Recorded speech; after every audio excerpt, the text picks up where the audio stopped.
আল্লাহ পাক বলেন, আলিয়াউমা আকমালতু লাকুম দীনাকুম ওয়া আতমামতু আলাইকুম নি'মাতি ওয়া রাদিতু লাকুমুল ইসলাম দীনা। সূরা মায়েদার 3 নম্বর আয়াতের মাঝের অংশে আছে, আজকের এই দিনে আমি আমার জীবন ব্যবস্থা ইসলামকে পরিপূর্ণ করে দিলাম। যত নিয়ামত আছে সব নিয়ামত তোমাদের উপরে পূর্ণ করলাম এবং আমি নিজে ইসলামের উপরে আমি আল্লাহ নিজে খুশি হয়ে গেলাম। জোরে বলেন সুবহানাল্লাহ। এখানে যারা আছি সব আমরা একটা ধর্মের অনুসারী, আমরা মুসলিম। এজন্য তামাম দুনিয়ার অনেক কিছু না পেয়েও আমরা খুশি, কারণ আমাদের জীবন ব্যবস্থা ইসলাম, যার উপরে আল্লাহ নিজে রাজি হয়ে গেছেন। বলেন আলহামদুলিল্লাহ। আমায়াবতাগি গায়রাল ইসলামি দীনান ফালা ইউকবালা মিনহু ওয়া হুয়া ফিল আখিরাতি মিনাল খাসিরিন। সূরা আলে ইমরানের 85 নম্বর আয়াতে আল্লাহ বলেন, কোন মানুষ যদি ইসলাম বাদ দিয়ে পৃথিবীর অন্য কোন নিয়ম নীতি দিয়ে আল্লাহকে রাজি করতে চায়, জীবনেও তার ইবাদত বন্দেগী কখনোই কবুল হচ্ছে না, হবেও না। এটা যেটা রেকর্ড হচ্ছে, লাইভ চলছে, তামাম পৃথিবীর মানুষ যারাই শুনছেন, এটা বিভিন্ন ভাষায় রূপান্তরিত হয়ে তামাম দুনিয়ার 750 কোটি মানুষের কাছে পৌঁছিয়ে যাচ্ছে। আমি মক্কা শরীফে, মদিনা শরীফে, দাম্মামে, তায়েফে, জেদ্দায় যত জায়গায় ঘোরাফেরা করলাম, দেখি আমার বক্তব্যগুলো বাংলাতে, আরবিতে অনেকে শুনছে। মাওলানা মিজানুর রহমান আজহারীর, মাওলানা তারেক মনোয়ারের, মাওলানা আব্দুল্লাহ আলামিন, মাওলানা সাদিকুর রহমান আজহারী সহ অসংখ্য আলেমের বক্তব্য বাংলায় তো চলছে। বিভিন্ন ভাষায় যে যে ভাষার লোকেরা ওই ভাষায় রূপান্তরিত করে শুনছে। এখন একটা অ্যাপস বেরিয়েছে, শুধু ওখানে টিপ দিলে ওই ভাষায় আমার কথা আপনি শুনতে পাবেন। এটা একটা নিয়ামত। এটা কি? আজকে আমি এই 2000 বা 5000 লোকের সামনে কথা বলছি না, এখন আমার সামনে 750 কোটি মানুষ। এই প্রজেক্টর বা এই স্যাটেলাইটের মাধ্যমে যে ব্যবস্থা আল্লাহ আমাদের হাতের দোড়গোড়ায় এনে দিলেন, এটা নিয়ামত মনে করছি। এটা যেন খারাপ কাজে আমরা ব্যয় না করি, ভালো ভালো কাজে ব্যয় করি, ইসলাম প্রচারের কাজে।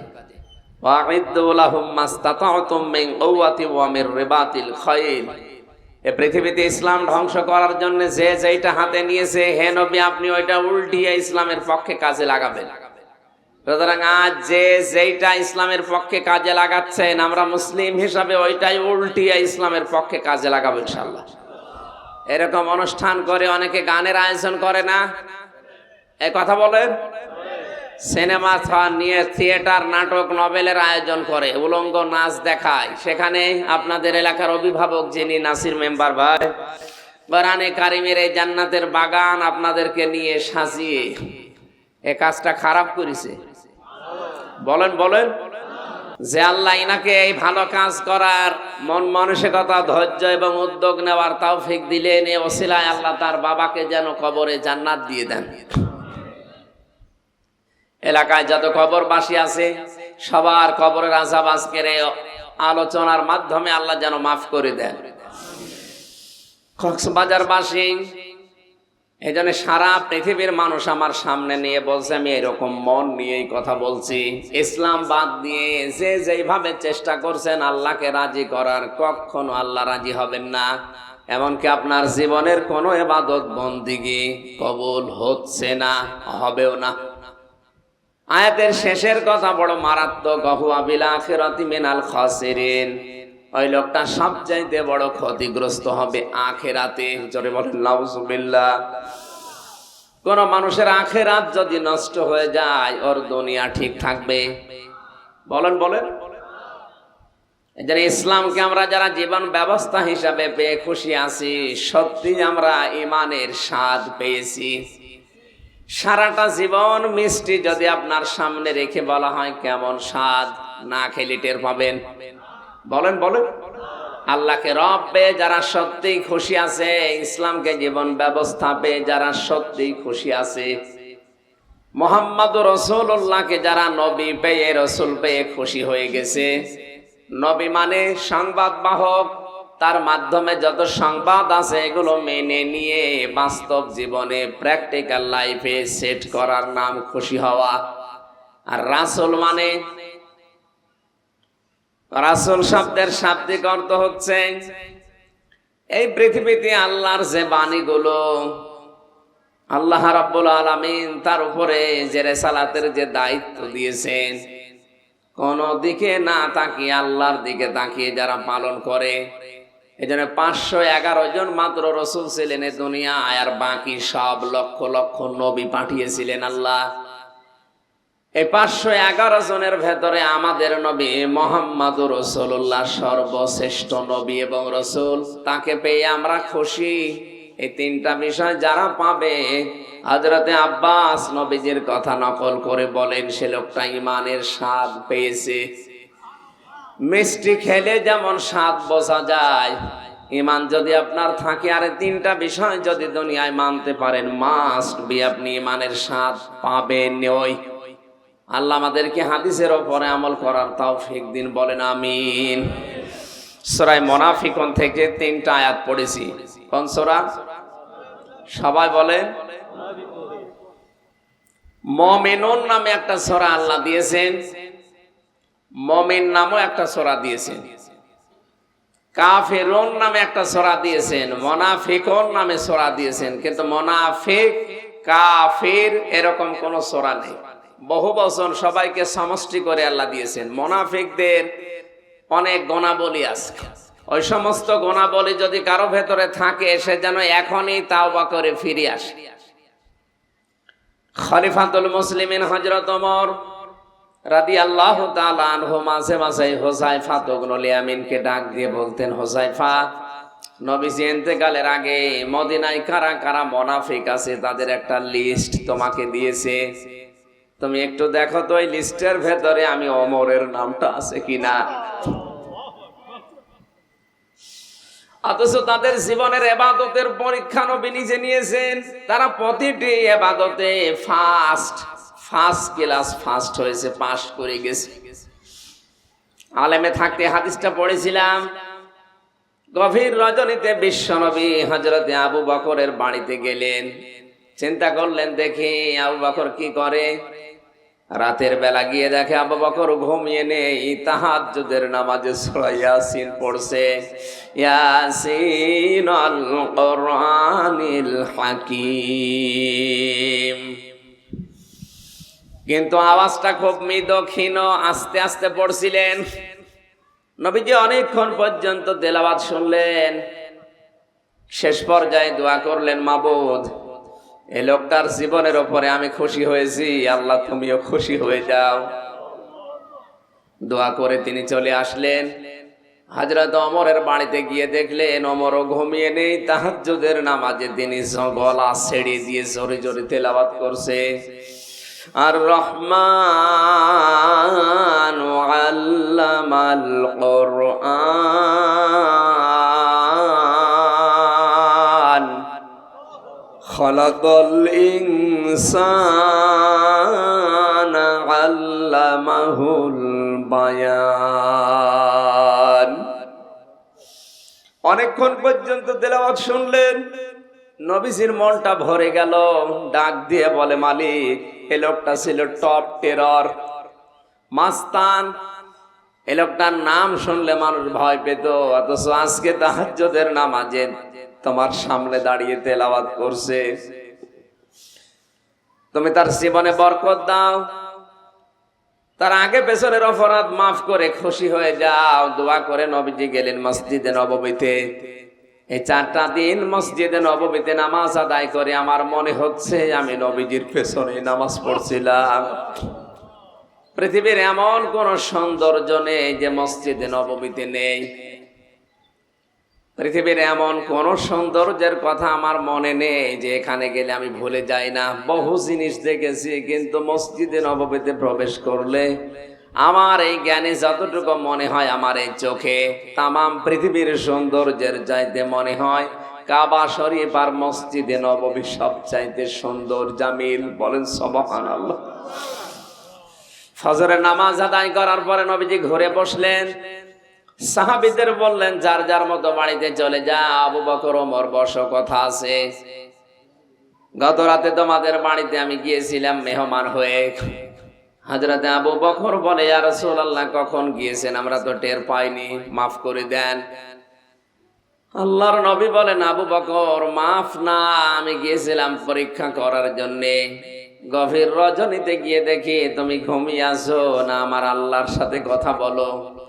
যে দেখে তুমি তাহাজ্জুদের নামাজে কোরআনে কারিমের দিল বলা হয়, যেটাকে সূরা রহমান পড়ছিলে, সূরা ইয়াসিন পড়ছিলে। আমার প্রশ্ন, তুমি এত ক্ষীণ স্বরে মৃদু স্বরে পড়ছিলে, তো আস্তে আস্তে একটু সাউন্ড বাড়াতে পারলে না? লাউডলি একটু আওয়াজ করে পড়লে না কেন? হযরতে আবু বকর বলে, ইয়া রাসূলুল্লাহ, ইয়ালামুস সিররা ওয়া আখফা, আমি তো দুনিয়ার কারো জন্য তাহাজ্জুদ পড়ি না, যার জন্য পড়ি তিনি আস্তে বললেও শোনে, জোরে বললেও শোনে। আমার যাকে শোনানোর উদ্দেশ্য তাকে শুনিয়ে দিয়েছি। আমার ওই আল্লাহ শুনলেই হবে, আর কেউ না শুনলেও অসুবিধা নেই। নবীজি বলেন, ওমর, তোমার বাড়িতে গিয়ে দেখলাম তুমি খুব জোরে লাউডলি পড়ছিলে, এত আওয়াজ দিয়ে পড়লে, একটু আস্তে পড়লে না কেন? হযরত ওমর চিন্তা করেন, আবু বকর বলেছে একটা উপকারের কথা, আমি বলবো দুইটা উপকারের কথা। তারা সব সময় আখিরাতের কাজ নিয়ে প্রতিযোগিতা করতেন, কে কত বেশি আখিরাতের দিকে এগিয়ে যেতে পারে। অফি যালিকা ফালিয়াতানা ফাসিল মুতানাফিসুন। আল্লাহ পাক বলেন, যে সমস্ত গ্লাসগুলো এখনো এঁটে দেওয়া আছে, খিতামুহু মিসকুন, এই গ্লাস পাওয়ার জন্য তোমরা প্রতিযোগিতা করো, দৌড় দাও। মসজিদে নববীতে নামাজের সময় হলে দেখতাম কে কার আগে গিয়ে তাকবীরুল্লাহ ধরবে, এই নিয়ে ব্যস্ত। আমি আজকে একটা ভিডিও আসার সময় দেখছিলাম, আজান হওয়ার সঙ্গে সঙ্গে যেহেতু একটু পরেই নামাজ শুরু হয়ে যায়, ওখানে কে কত তাড়াতাড়ি তাকবীরুল্লাহ ধরবে, কারণ তাকবীরুল্লাহর সাথে নামাজ পড়লে 27 গুণ সওয়াব বেশি পাওয়া যায় জামাতে। এরপরও আবার মসজিদে নববীতে কাবা শরীফে 50,000 রাকাত, 1 লক্ষ রাকাত নামাজের সওয়াব বেশি পাওয়া যাবে। হযরত ওমর চিন্তা করলেন, আমি আজকে দুইটা উপকারের কথা বলবো। সারাটা জীবন আমার পাল্লা, আমার প্রতিযোগিতা শুধুমাত্র আবু বকরের সাথে আমি পারি না। ডাক দিয়ে বলেন, হে রাসূল, আমি জোরে পড়লাম এই কারণে, আমার 1 নম্বর কারণ আমি আওয়াজ দিয়ে পড়েছি, আমি জানি আপনার মুখে শুনেছি কোরআনের আওয়াজ যত দূর যায় তত দূর শয়তান থাকে না। এজন্য আমি আওয়াজ জোরে দিয়ে শয়তানকে আমি ভাগিয়েছি, তাড়িয়ে দিয়েছি। ও কক্সবাজারের মুসলমানের সহ বিশ্বের 175 কোটি মুসলিম, সবাইকে আমি সহ আজকে নিজেকে সহ ওয়াজ করছি। আজকে থেকে যতদিন বেঁচে আছি, ফজরের নামাজ আদায় করার পরে 5 আয়াত 10 আয়াত অন্তত একটা সূরা হলেও আমরা যেন পড়ি। একটু আওয়াজ দিয়ে পড়বেন, যেন শয়তান আপনার বাড়ির ভেতর আর না থাকে। এই আমলটা করা যাবে না? আলহামদুলিল্লাহ, যতটুকু পারেন, যদি সূরা ইখলাস জানেন 3 আয়াতে পড়েন। দ্বিতীয় নম্বরে আমি আওয়াজ দিয়ে পড়লাম এই কারণে, আমি নিজেই শুধু তাহাজ্জুদের নামাজ পড়ে জান্নাতি হব না, আমার আওয়াজ শোনার পরে আমার মেয়ে, আমার ছেলে, আমার স্ত্রী উঠবে, আমার বাড়ির আশপাশে যারা আছে তারা যদি টের পেয়ে ওঠে আল্লাহকে সেজদা দেয়, এই জন্য তাদেরকে জাগিয়ে দেওয়ার জন্য আমি একটু জোরে পড়েছি, হে রাসূল। মুসলমান ভাইরা চিন্তা করেন, এই মানুষগুলোর ইবাদতের পরীক্ষা নবী নিজে নিয়েছেন, আর তারা পাশও করে গেছে, তারা ফেল করে নাই। অথচ এই মানুষ মাঝে মাঝে হযরতে হুযায়ফাকে বলতেন, মদিনায় যে মুনাফিকের লিস্ট নবীজি দিয়েছে ওর ভেতরে আমার নামটা আছে। হযরতে হুযায়ফা বলেন, ইয়া আমিরুল মুমিনিন, খলিফাতুল মুসলিমিন, কি বলেন আপনি? আপনার নাম থাকবে মানে মুনাফিকের লিস্টে? হযরতে ওমর বলে, ভাই হুযায়ফা, আমি নবীর মুখে শুনেছি দুনিয়াতে নবী ছাড়া কারো ঈমান নিরাপদ না, কে কখন বেঈমান হয়ে যায় বলা যায় না। আমার ভেতরে যদি ওই নেফাকি থাকে, আমি এখনো পর্যন্ত পরিবর্তন হওয়ার সময় আছে, তাওবা করে ভালো হয়ে যাব। তারা মুনাফিকের এই নেফাক থেকে এত ভয় পেতেন নিজেকে, কারণ নবীজির মুখে তারা শুনেছিলেন মুনাফিক কোন ইহুদি, খ্রিস্টান, বৌদ্ধ, হিন্দু, মাজুসি এদের ভেতরে তৈরি হবে না। কিয়ামত পর্যন্ত মুনাফিকি, কপট, এই নেফাক এটা তৈরি হবে শুধুমাত্র মুসলমানদের ভেতরে। যেহেতু আমি মুসলিম, এই জন্য আমার এই সম্পর্কে ভয় থাকা, চিন্তা থাকা, সতর্ক থাকার দরকার বেশি না কম। আমি তাওয়াফ করার পরে সাফা মারওয়া দৌড়াদৌড়ি শেষ করে আমার ছোট্ট মেয়েটা ছিল, ওরে কাঁধে করে এই কাজগুলো করতে আমার অনেক কষ্ট হয়ে গেছে। মনে করলাম আজকে থাক, টাক করার বিষয়টা কালকে করব। ম্যাডাম বলছে না আজকেই করে চলো, সময় যেহেতু আছে। টাক করতে গিয়ে দেখি যে দোকানে উনি যে ব্লেড দিয়ে টাক করবে, ওই ব্লেডটা আগে একজনের উপরে ব্যবহার করিস।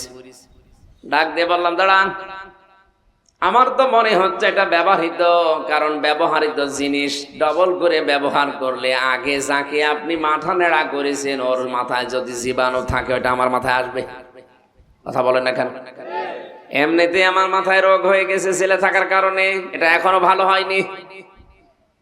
আবার যদি আপনি এই জীবাণু দেন, না দাঁড়ান, আপনি নতুন ব্লেড লাগান। কক্সবাজার বাসে আমি কেন এই কথাটা আমি স্মরণ করালাম, একটা ব্যবহৃত জিনিস জীবাণু এসে যেতে পারে, এই জন্য যদি আমি এত সতর্ক থাকতে পারি, বলেন তো আমরা নবীজির এই হাদিস থেকে যেটা জানলাম, মুনাফিক এই নেফাকি তৈরি হবে শুধু মুসলমানদের ভেতরে। আমরা যারা মুসলমান, আমাদের এই কথা শোনার পরে আমাদেরও একটু সতর্ক বেশি হওয়ার দরকার আছে না নেই? যেহেতু ইহুদি, খ্রিস্টান, হিন্দু, বৌদ্ধ, মাজুসি এরা মুনাফিক হবে না, ওরা সরাসরি কাফের। ওরা সরাসরি কি? ওরা মরণের পরে ওদের হিসাব নিকাশ ছাড়া জাহান্নামী। আমি যেহেতু দাবি করছি আমি মুসলিম, আমি মুসলমান, এই জন্য আমার ভেতরে এটা আসতে পারে, এই জন্য আমার হেফাজত থাকা দরকার এখনই। যদি এখনো কোন রোগ আমি দেখতে পাই, আয়াতুল মুনাফিকি সালাসা, ইদা হাদ্দাসা কাযিবা ওয়া ইদা ওয়াদা আখলাফা ওয়া ইদা তুমিনা খান। নবীজি বলেন মুনাফিকের আচরণ তিনটা যদি কারো ভেতরে দেখতে পাও, তুমি বুঝবে ওটা টাটকা নির্ভেজাল মুনাফিক। আপনি দেখেন তো আপনার ভেতরে আছে কিনা। কথা বললেই মিথ্যা কথা বলে, এদেশে নেই?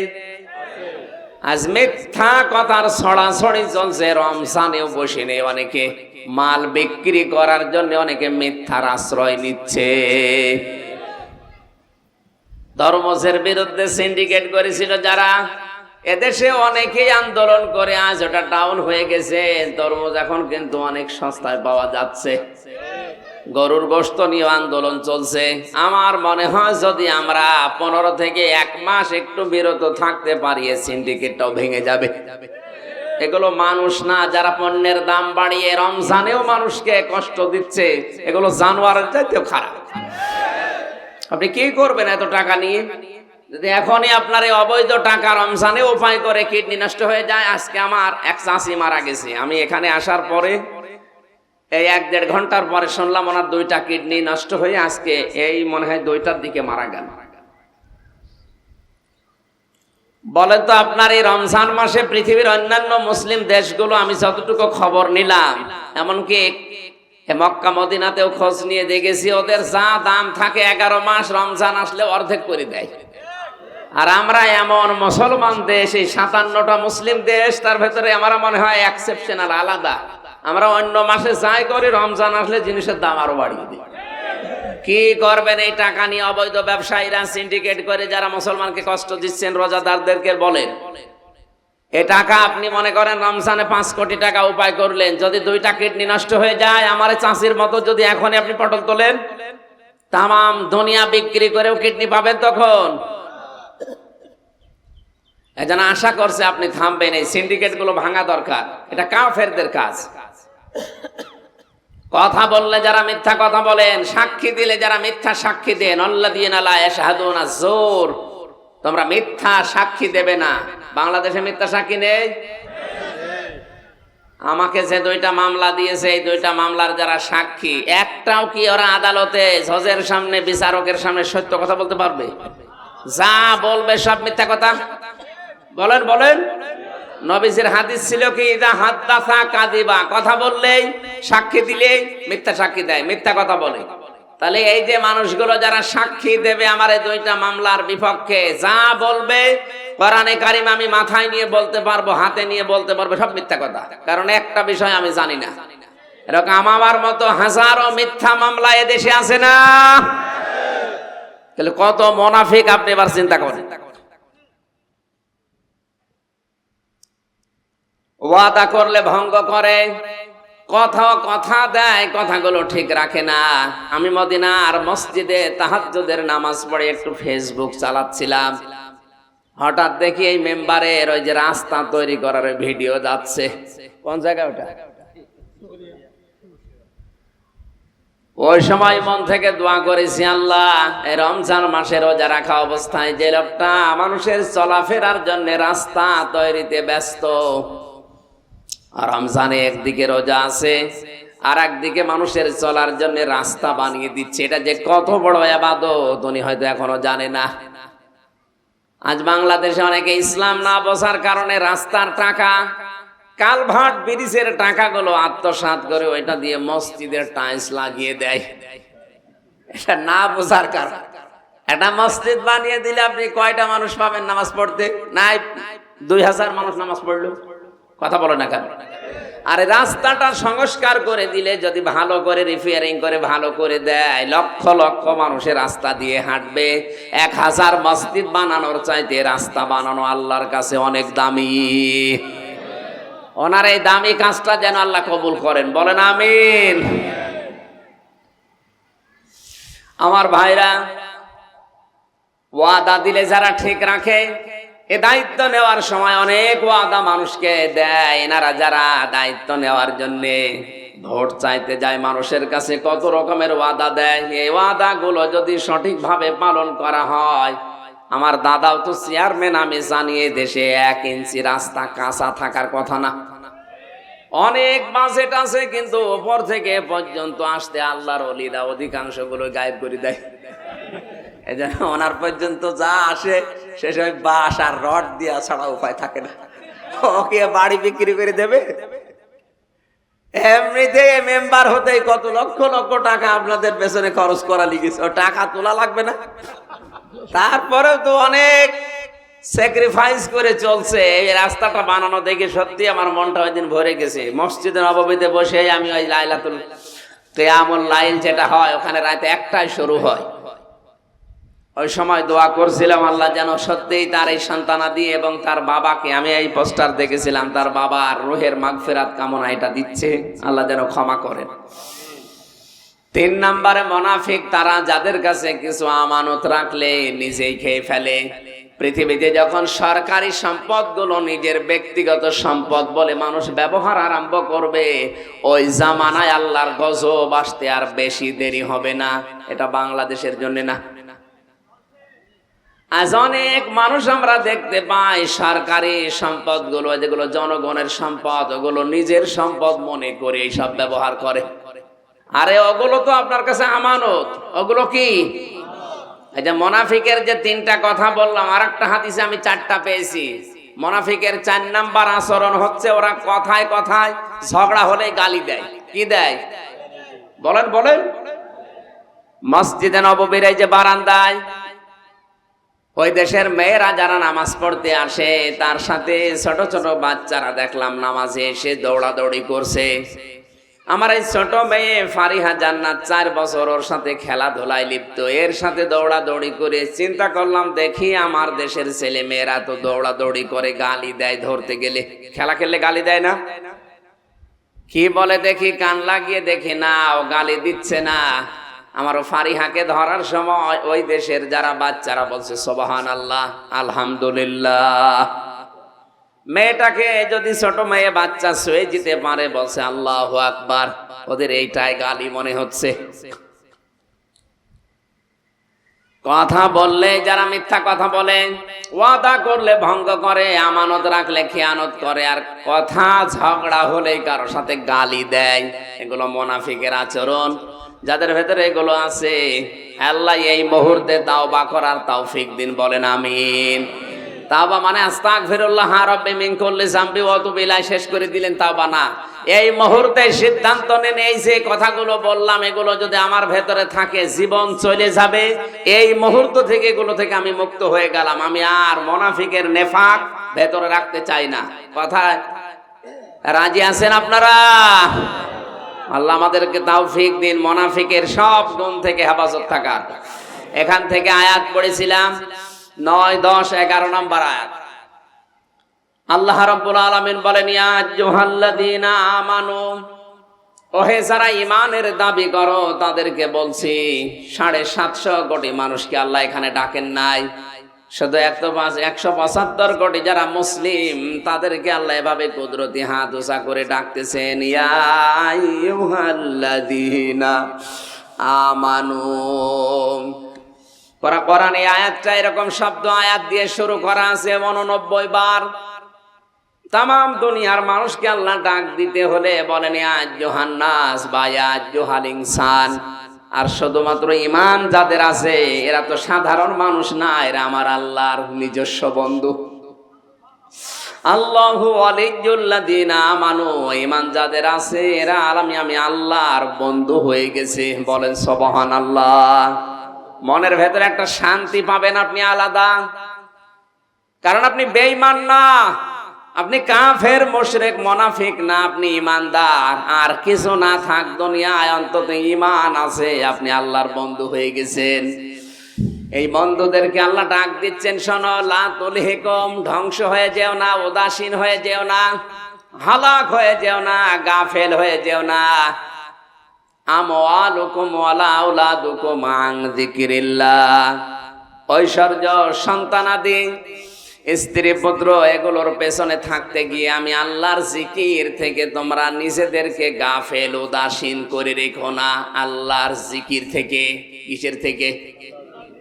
অমাইয়াফাল যালিকা ফাউলাইকা হুমুল খাসিরুন।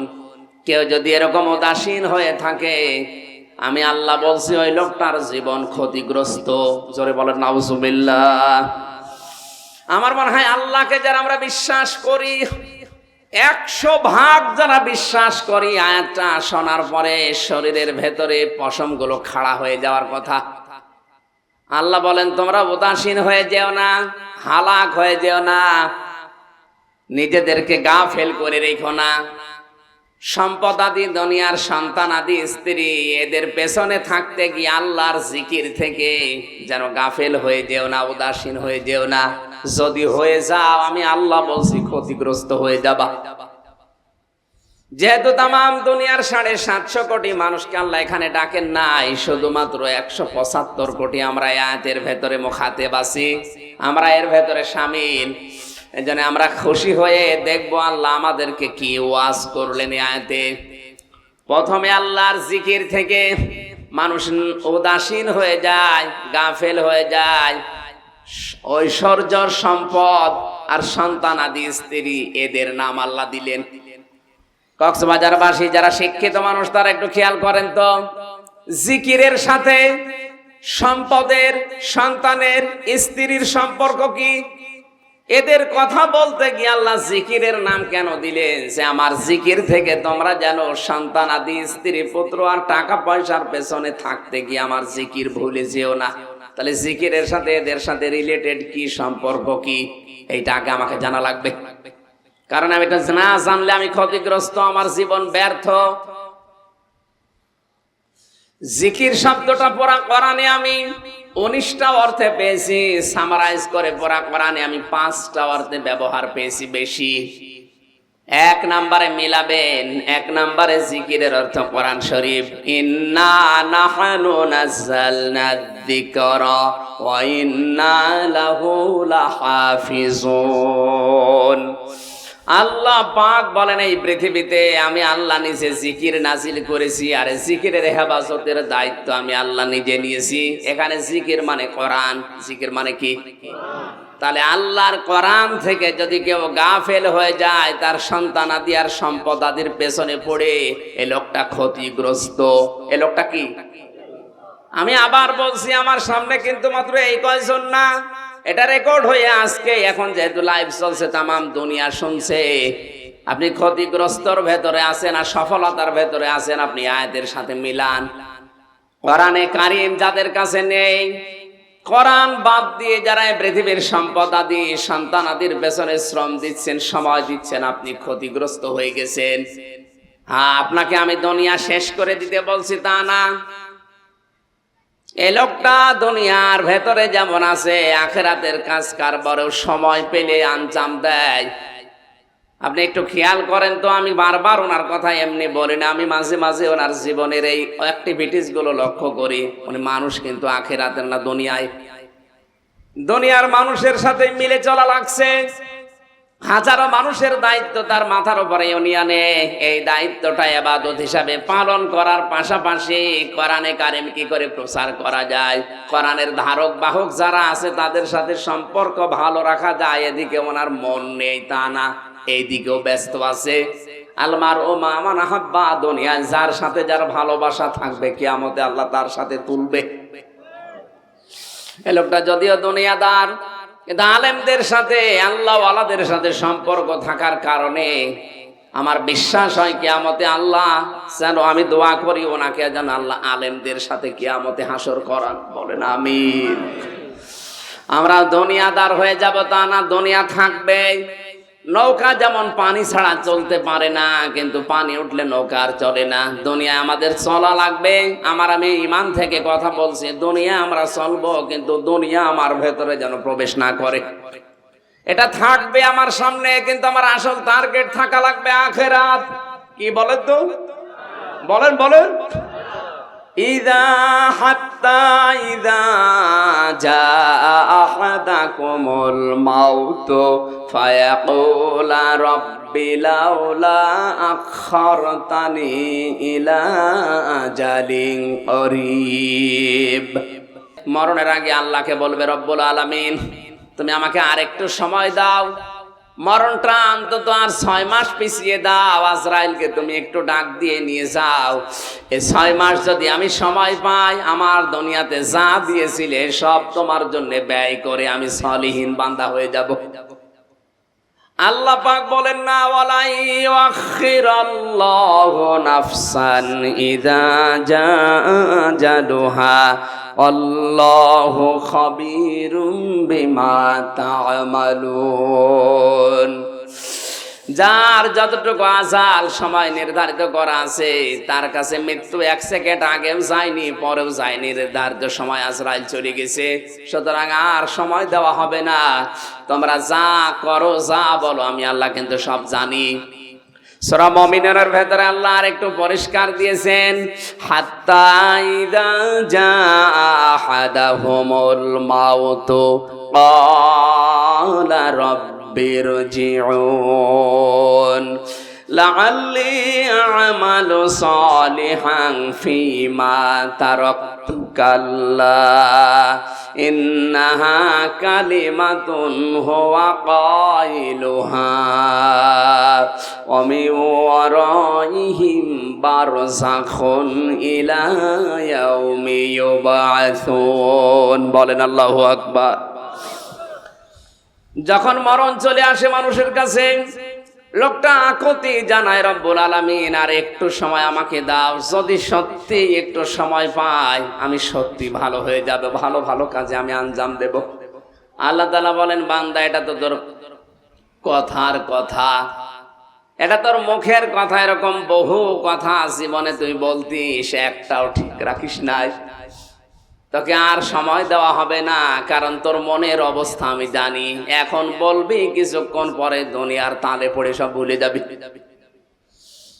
এত খোলামেলা ওয়াজ করার পরেও যদি কোনো মানুষ আল্লাহর ওয়াজ না বোঝে, আমার মনে হয় ওর কপালে আর হেদায়েত নেই। আমার ভাইরা, আমাদের সামনেও কিন্তু এদিন আসবে, ওয়ানজিরিন নাস ইয়াউমা ইয়াতিহিমুল আযাব। আল্লাহ পাক বলেন, হে নবী আপনি সতর্ক করেন ওই মানুষগুলোকে ওই দিন সম্পর্কে। ফায়াকুলুল্লাযীনা যালামু রব্বানা আখিরনা ইলা আজালিন করিব। نجب دعوتك ونتبع الرسل أولم تكونوا أقسمتم من قبل ما لكم من زوال সূরা ইব্রাহিমের 44 নম্বর আয়াতে আল্লাহ তাআলা পরিষ্কার জানালেন যেদিন তাদের শাস্তি আসবে সেই দিন সম্পর্কে হে নবী আপনি মানুষদেরকে সতর্ক করেন। কক্সবাজারবাসী নবী বেঁচে থাকলে এই ময়দানে এসে এভাবে সতর্ক করতেন কোরআন হাতে নিয়ে। কথা বলেন না কেন? তিনি যেহেতু নেই, মদিনার সবুজ গম্বুজের নিচে ঘুমিয়ে আছে। আমি ওখান থেকে যেহেতু আসলাম, মনে করেন ওখান থেকে এই কথাগুলো জেনে শুনে নিয়ে এসেছি আপনাদের জন্যে, সতর্ক করার জন্য আল্লাহ বললেন। কিন্তু জালেম যারা, ওই মানুষগুলো মরণ যখন তাদের সামনে আসবে, ওই জালেমরা কি বলবে আল্লাহ সেই কথাগুলো এখানে জানিয়েছেন। জালেমরা বলবে আল্লাহ একটু অবকাশ আমাদেরকে দাও, তোমার রসুলের তোমার পাঠানো আলেম ওলামা যারা আছে তাদের অনুসরণ ইত্তেবা করে আমি এখন ভালো হয়ে যাব। কক্সবাজারবাসী আর সময় যেহেতু আল্লাহ ফেরত দেবেন না, আর ফিরেও আসবে না, এই সময়টা একবার যদি চলে যায় কিয়ামতের আগে সময় আপনার জীবনে আর আসবে? হেদায়েতমূলক কথা বলছে আমার নিজের জন্য এই ওয়াজটা। আল্লাহ আমাকে সব প্রত্যেককে যেন এই মন মানসিকতা তৈরি করে দেন, বলেন আমিন। তাহলে জিকিরের প্রধান অর্থ যেহেতু কোরআন, কোরআনকে বাদ দিয়ে নিজের সন্তান আদি সম্পদ আদির পেছনে থেকে যদি আমরা কোরআন ভুলে যাই, কোরআনের নিয়ম নীতি যেগুলো আল্লাহ দিয়েছিলেন ভুলে যাই, আমরা ক্ষতিগ্রস্ত হয়ে যাব। আল্লাহর এই ওয়াজটা আমরা অক্ষরে অক্ষরে মানতে চাই, আমরা রাজি আছি ইনশাআল্লাহ। জিকিরের দ্বিতীয় অর্থ, জিকির মানে আল্লাহর আইন। এটা সূরা তাহার 124 নম্বর আয়াতে আল্লাহ দিয়েছেন, ওমানা আরাদান যিকরি ফাইন্না লাহু মাঈশাতান দঙ্কা ওয়া নাহশুরুহু ইয়াওমাল কিয়ামাতি আ'মা। আল্লাহ পাক বলেন আমার জিকির থেকে কেউ যদি মুখ ফিরিয়ে নেয় আমি তার জীবনটা সংকীর্ণ করে দেব, ছোট করে দেব, তার জীবনের আয় উন্নতিতে কোনো বরকত থাকবে না। চর্ম চোখে দেখতে মনে হবে বিশাল কিছুর মালিক হচ্ছে, অথচ ওর ভেতরে অশান্তির দাবানল চলবে। ওর কোটি কোটি টাকা থাকবে, বাড়ি গাড়ি থাকবে, ব্যাংক ব্যালেন্স থাকবে, কিন্তু চোখে ঘুম থাকবে না। আমি বহু ধনী মানুষের সাথে দেশে মিশে দেখেছি, কত টাকা আছে ব্যাংকেও নিচে জানে না, কিন্তু ওর ঘুম নেই। অথচ অনেক মানুষ এমন আছে ব্যাংকে 4 আনা পয়সা নেই, ট্রাকের চাকা যেভাবে বাস্ট হলে ডাকে শব্দ হয় ওইভাবে নাক ডেকে ডেকে ঘুমাচ্ছে। সেটা সিন খায়, কষিয়াম খায়, ওর ঘুম আসে না। কারণ এই ঘুমটা দেওয়ার মালিককে। আপনার যদি 3 দিন একাধারে ঘুম বন্ধ হয়ে যায়, আপনার এই ব্রেনের যে নার্ভ গুলো আছে দুর্বল হয়ে যাবে, আপনি এমনি পাগল হয়ে যাবেন। আমার তো মাঝে মাঝে একা থাকলে মনে হয় মানুষকে আল্লাহ টাইট করতে হলে কিচ্ছু লাগবে না, শুধু ঘুম বন্ধ করে দিলে যথেষ্ট। আপনি কার দিকে তাকিয়ে কার দিকে ভরসা করে এত মস্তানি করেন, আল্লাহর বিধান মানতে চান না বলেন? আপনার যদি আল্লাহ ঘুম আজকে থেকেই বন্ধ করে দেয় 3 দিন একাধারে, আপনি মরে যাবেন, কিচ্ছু লাগবে না। কক্সবাজারবাসী এজন্য জিকির মানে যেহেতু আল্লাহর আইন, আল্লাহর আইন বাদ দিয়ে যদি সন্তানাদি কেউ মানুষ করে, আল্লাহর আইন বাদ দিয়ে যদি কেউ সম্পদ অর্জন করে, ওইটা তার জীবনে ক্ষতিগ্রস্ত হবে, ওই লোকটা হালাক হবে, ধ্বংস হবে। এ কথা কার? আল্লাহ আমাদের তুমি বাঁচাও। জিকিরের 3 নাম্বার অর্থ, জিকির মানে উপদেশ। ফাযাক্কির বিল কুরআনি মা ইয়াখাফু ওয়াঈদ। এজন্য আল্লাহর জিকির, আল্লাহর উপদেশ থেকে মুখ ফিরিয়ে কেউ যদি সন্তান আদি সম্পদ আদি উপার্জন করে, মানুষ করে, ওগুলো ধ্বংস হয়ে যাবে। খুব ভালো করে একটু খেয়াল করেন তো, সম্পদের সাথে, সন্তানের সাথে, স্ত্রীর সাথে জিকিরের সম্পর্কটা আসলে কি? জিকির মানে যদি শুধু সুবহানাল্লাহ, আলহামদুলিল্লাহ, আল্লাহু আকবার, হু হু এইটাই হয়, তাহলে আল্লাহ সম্পদের সাথে আর সন্তানের সাথে এটা জুড়ে দিলেন কেন বলেন? এই জন্য দিয়েছেন সম্পদ আদি, সন্তান আদি, স্ত্রী। এদের পেছনে থাকতে গিয়ে কেউ যদি আল্লাহর আইন, আল্লাহর বিধান ভুলে যায়, ওই লোকটার জীবন যে ক্ষতিগ্রস্ত হবে ও নিজে না জানলেও জানে কে? আল্লাহ জানেন, এই জন্য আগে জানিয়ে দিয়েছেন। এ জানা প্রশ্নেরও যদি আমরা উত্তর জোগাড় করে নিয়ে যেতে না পারি, আমাদের মতো ব্যর্থ ছাত্র আছে আর? আল্লাহ প্রত্যেককে আয়াতটা মেনে চলার তৌফিক দিন, বলেন আমিন। আয়াতের দ্বিতীয় আয়াতে ছিল আনফিকু মিম্মা রাযাকনাকুম মিন ক্বাবলি আইয়াতিয়া আহাদাকুমুল মাউত ফায়াকুলা রাব্বি লাউলা আখখারতানি ইলা আজালিন করিব। এই জন্য সম্পদ আদি, সন্তান আদি যাদের আছে, এগুলো যেন আমরা খরচ করি মরণ আসার আগে। মরণ যদি একবার আল্লাহ পাঠিয়ে দেয়, শত কাকুতি মিনতি করে, এগুলো আর আল্লাহর কাছে আর কিছু বলেও ম্যানেজ করা যাবে না।